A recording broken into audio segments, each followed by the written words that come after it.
On Paulo Coelho and the Alchemist. Brazilian writer Paulo Coelho has managed to achieve something that very few writers in history have managed to achieve. He managed to write a novel that has, over the years, gone on to become one of the best-selling and most influential novels of all time. The novel in question is none other than the international bestseller, The Alchemist. The Alchemist took a relatively obscure and unknown Paulo Coelho up to literary superstardom. The novel became an international sensation and was widely read and praised by leaders, celebrities, and millions of other people across the world. And with its overwhelming success, it made Coelho an international sensation too. In this essay, we will discuss the life of Paulo Coelho and his masterpiece, The Alchemist. Let us begin with who is Paulo Coelho. Paulo Coelho is a Brazilian writer and lyricist, most famous for writing the international best-selling novel The Alchemist, and several other books dealing with the themes of faith and spirituality. He was born on 24 August 1947 in Rio de Janeiro, Brazil. Coelho had a very difficult and turbulent childhood. His early education took place in a Jesuit school, and from a very young age, he harbored dreams of becoming a writer one day. After rejecting the rules of his upbringing as a Roman Catholic, his parents put him in a mental institution when he was 17 years old. Coelho managed to escape from the institution on 3 separate occasions before finally being released at the age of 20. He would later clarify that his parents did not want to hurt or destroy him, but they wanted to save him and did not know what else to do. After being released from the mental institution, Paulo Coelho, in accordance with the wishes of his parents, abandoned his dream of becoming a writer and enrolled at a law school instead. However, he hated law school and soon realized that he was not at all interested in studying law. A year later, Coelho, aged 23, dropped out of law school against the wishes of his parents and began living life as a hippie, traveling across Mexico, South America, North Africa, and Europe, and acquiring experiences that would greatly serve him in his future writing career. It was during this time that he began using drugs. Returning to Brazil 2 years later in 1972, he began working as a songwriter, collaborating with and composing lyrics for musicians such as Rita Lee, Elis Regina, and the renowned Brazilian singer-songwriter Raul Seixas, often regarded as the father of Brazilian rock. Collaborating with Seixas brought Coelho in close touch with occultism and magic, mostly as a result of the content of some songs.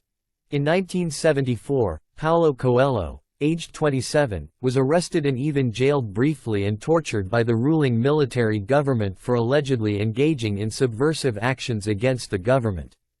The government considered some of his lyrics leftist and dangerous in nature. Upon his release, Coelho worked for Polygram and CBS Records until the year 1980. Again, he began traveling across Africa and Europe. In 1980, he also married Brazilian artist Cristina Oiticica. Coelho would spend the following 5 to 6 years dedicated to his career as a lyricist. By the mid-1980s, his songwriting career had turned lucrative and he was earning a good income from it. And although he had written a book called Hell Archives in 1982, which failed to have any impact commercially and critically, he did not focus on writing during this period. However, in 1986, when Coelho was 39 years old, his life changed after he walked the over 500-mile road of the Santiago de Compostela, also known as Camino de Santiago or the Way of St. James in English, a network of pilgrims' ways or pilgrimages leading to the shrine of Santiago de Compostela in northwestern Spain. This route was used by pilgrims in the Middle Ages to go from France to Spain. Paulo Coelho would later reveal that during this journey he had a spiritual awakening in which he realized that even though he had someone he loved and was making enough money, he was still not fulfilling his actual dream of becoming a writer. It was then that he decided to abandon his lucrative songwriting career and focus on writing. His long journey walking the Santiago de Compostela would go on to inspire his 1987 novel The Pilgrimage. The way in which Coelho began writing The Pilgrimage was interesting, to say the least. After much procrastination to write a new book, Paulo Coelho one day vowed to himself that if he saw a white feather on that day, he would consider it a sign from God that he had to start writing a new book. And as fate would have it, on that very day he saw a white feather in the window of a shop and began writing The Pilgrimage. While The Pilgrimage was better received than his previous book, it still did not establish him as a writer to be noticed and brought little attention to him as a writer. However, his circumstances would soon change with his next novel, The Alchemist, which would shake up the literary world and catapult him into literary superstardom. Paulo Coelho would later reveal that he wrote The Alchemist in only 2 weeks, for the story was already written in his soul. Started and completed in 1987, The Alchemist was initially released in 1988 by a small obscure publishing house in Brazil, with an initial print run of just 900 copies. A year later, the publishing house decided not to reprint the novel as it failed to sell well. This decision left Coelho disappointed and hurt.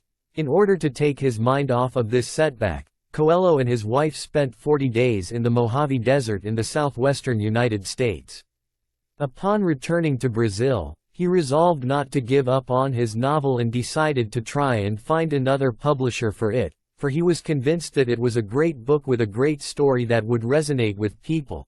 Coelho was so desperate to find a new publisher for the novel that he began knocking on doors and requesting publishers to give him and his novel a chance. He eventually managed to find a bigger publishing house that was willing to take a chance on The Alchemist. Upon its publication the second time around, The Alchemist proved to be successful in Brazil. Since the novel was written and published in Portuguese, it did not yet make the international impact that it would go on to make in a few years. But it did give Coelho a chance and confidence to keep writing.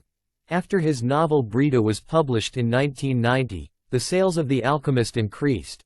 However, it was in 1993 that the turning point for Coelho came, when HarperCollins decided to publish The Alchemist in English, with an initial print run of 50,000 copies. The tremendous and unexpected success of the English translation of the novel went on to make it an international bestseller, and it made Paulo Coelho a literary sensation. The Alchemist has often been described as a folktale parable-type story, resembling the type of folktale in which a man goes in search of some treasure in a distant land only to return and find that the treasure had been hidden in his home all along. Early examples of such folktales include a poem by the great 13th-century Persian poet Rumi, and a similar tale can also be found in 1001 Nights. The novel follows the journey of an Andalusian shepherd boy named Santiago, who dreams of a treasure while sleeping in a ruined church.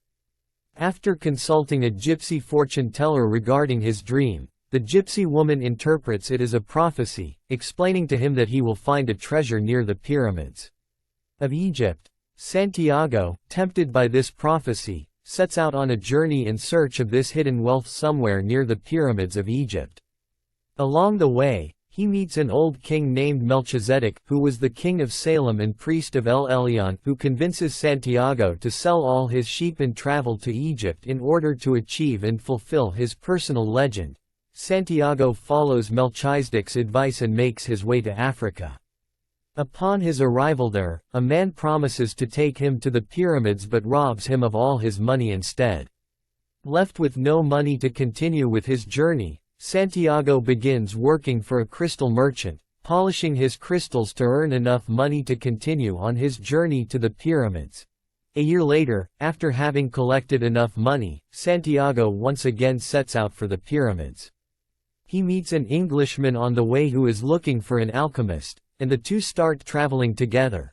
Upon reaching an oasis in the desert, Santiago meets an Arabian girl named Fatima and falls in love with her. He asks her to marry him, but she agrees to marry him only after he completes his journey. Hurt and frustrated at first, he later realizes that true love would not stop one from achieving one's destiny, nor must one sacrifice one's destiny to it, as doing so would rob it of truth. After deciding to resume his journey, Santiago meets a wise alchemist who teaches him to realize his true self and be one with the soul of the world. The wise alchemist accompanies him on his journey, and while traveling through a territory of warring tribes, Santiago demonstrates his oneness with the soul of the world by turning into a dust storm before he is allowed to continue. Upon reaching the pyramids, Santiago begins to dig for the buried treasure. A band of thieves arrives at the scene and after robbing him they ask him what he is looking for. Santiago tells them about his dream of a buried treasure somewhere there, and the thieves scoff in return as the leader of the band remarks that he once had a dream about a treasure buried under a tree at a ruined church. It is only then that Santiago realizes the treasure he had been so desperately seeking had all along been at the place where he had his original dream. The story, meaning, and intended purpose of the novel have led many critics to describe it more as a self-help book rather than literature. The core and essential philosophy of the novel is that when one really wants something to happen with all his heart, the whole universe will conspire to make the wish come true. This philosophy makes finding one's destiny the primary theme of the novel. Since its publication, The Alchemist has gone on to sell over 65 million copies across the world and has been translated into 67 languages, thereby earning Paulo Coelho the Guinness World Record for the most translated book by a living writer. The novel has also won international awards such as France's Grand Prix Littéraire in 1995, Germany's Corine International Award for Fiction in 2002, and UK's Nielsen Gold Book Award in 2004. The tremendous success of The Alchemist made Paulo Coelho one of the most famous and widely read living writers, inspiring other influential personalities such as Madonna, Bill Clinton, Will Smith, Pharrell Williams, Oprah Winfrey, and several others. Over the years, The Alchemist has gone on to inspire millions of people across the world to follow their dreams and achieve their personal legend, making them realize that only then they would be truly happy and satisfied in life as they would be fulfilling their destiny. The novel would also inspire several adaptations through various art forms and mediums such as comic book adaptations, graphic novels, musical and theatrical adaptations, and films that have been inspired by its theme and core philosophy. Since the publication of The Alchemist, Paulo Coelho has managed to publish at least one book every 2 years, most of which would go on to enjoy great commercial success, thereby making Coelho one of the most commercially successful and influential living writers. His novels have sold over 320 million copies in more than 170 countries, and have been translated into over 83 languages. Whether one agrees with Coelho's philosophy or not, it is quite admirable to see how he followed his dream of becoming a writer and achieved his personal legend just as he espouses in The Alchemist, which was written much before he actually fulfilled his own destiny. This fact must serve as an inspiration and example to all of us to go out there and chase our own personal legend.